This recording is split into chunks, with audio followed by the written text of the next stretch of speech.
Обида блокирует либидо.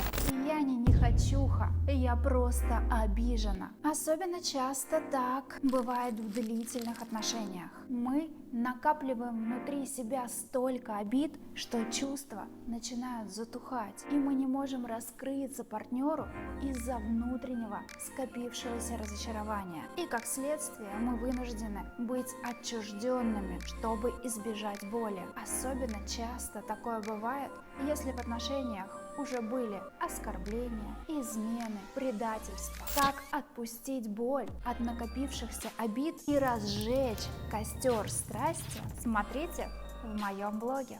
Подписывайтесь, друзья.